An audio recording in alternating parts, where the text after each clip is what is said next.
Hi, I am Alicia Guevara, Media and Community Liaison here at Insight. Thank you so much for joining us for Learning Coach University number 5, where we'll go over the re-registration and state testing process.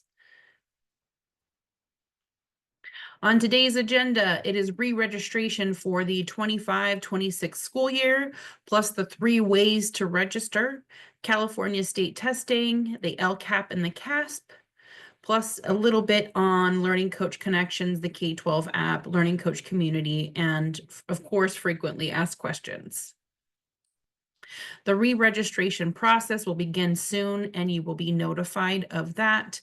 Re-registration parent help sessions begin on April 8th. Re-registration is required for each student enrolled. There are multiple ways to complete the task, which I'll go over in the next slide. And re-registration is required for next year. The 3 ways to re-register: 1, you can use the K-12 app.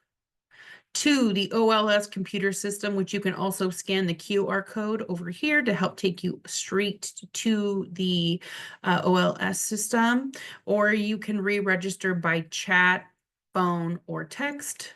The number is 866-512-2273. If you're going to re-register via the app, it's a fairly simple process. You will see the re-registration tab located under each student. So you're looking at the image on the left. And then if you have multiple students, you're going to have to go through this process several times. So you just see your student and then scroll down to where it says re-register and click there. You can also register a new student by clicking on the plus sign in the blue rectangle, and that is shown in the second image on the right. And then you can go ahead and start the process.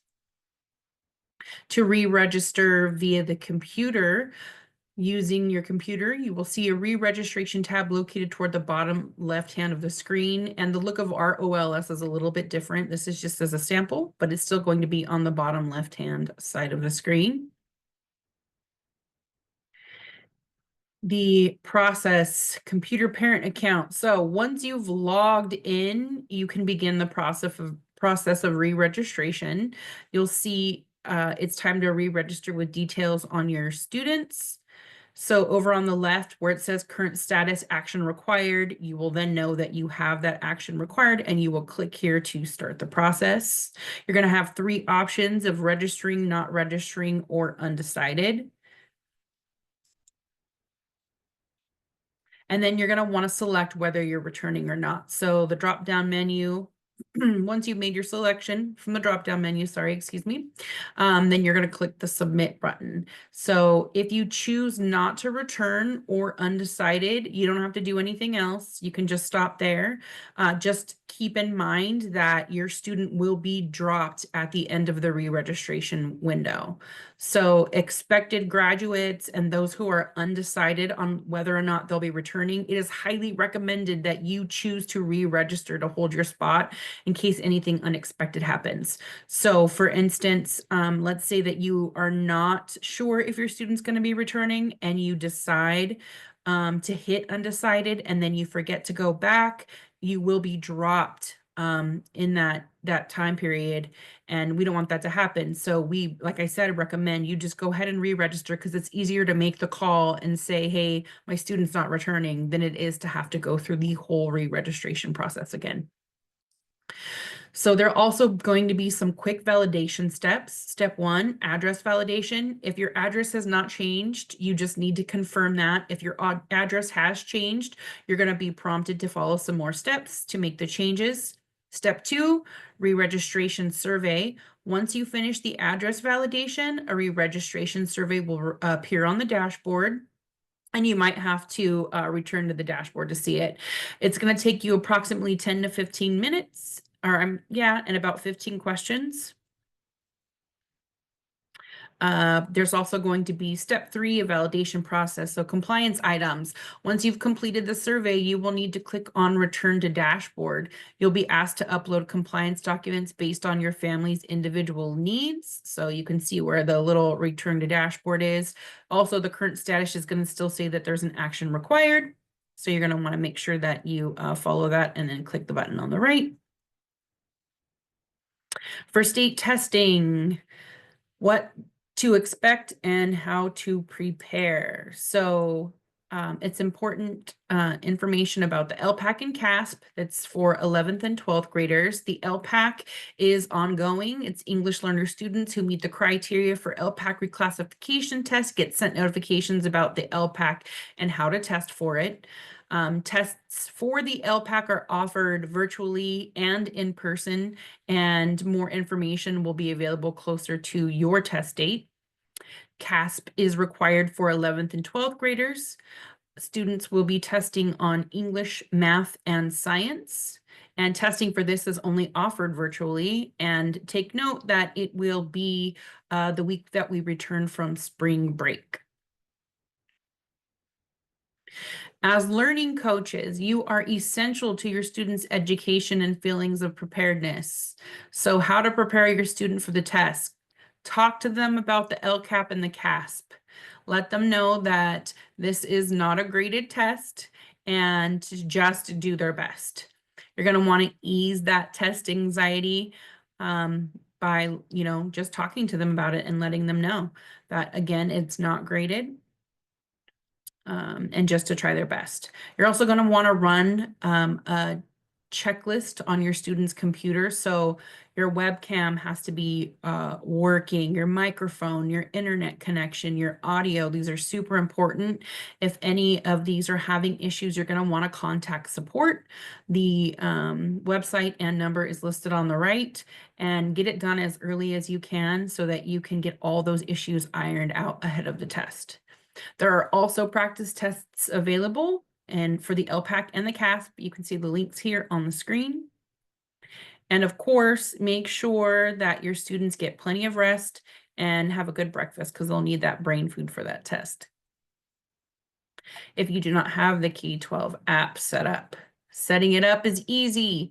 Gain access to monitor your students, join the Learning Coach community, re-register, and edit account information by the touch of your fingers. So you can download the K12 app via the Apple Store or Google Play. And with this, you can log into your Learning Coach credentials and click on community and then join our Learning Coach community. You can also use the QR code on the right. Frequently asked questions. Who is my student counselor and how do I get a hold of them? Your student's counselor is based on the first letter of your student's last name. So each trimester, your student is required to meet with and do a check-in with their progress and plans. Students and families can reach out to their counselor either by email or by directly calling them. All of the counselors are listed below with their email and their phone numbers. So again, you can email them directly, call, text. They do go by last name. So Tracy Paulo is A through CM.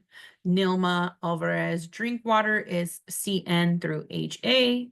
Amanda Ponce de Leon is HB through MA. Amber Scala, MB through RO. Kelly Mortensen, last names RP through Z. Where can I get my students' records, enrollment, transcripts, and official documents can be requested on the counseling website under transcript and record requests. Please note that a form needs to be uploaded and filled out before submitting. And then who do I contact for my absence? This is going to be your academic advisor, which is also known as your homeroom teacher. So any questions in regards to attendance, but also to help with missing classes, assignments, etc. And this here is my absolute favorite slide. This is the social media slide. So if you are not already currently following us on social media, please take the time to do so. Just look for us at Insight Schools of California on Instagram, Facebook, and YouTube. And of course, you can use the QR codes below. On Instagram, on Facebook, I feel like this is a one-stop for all of your reminders. There will also be notifications about Student of the Month, Teacher of the Month, meetings like this.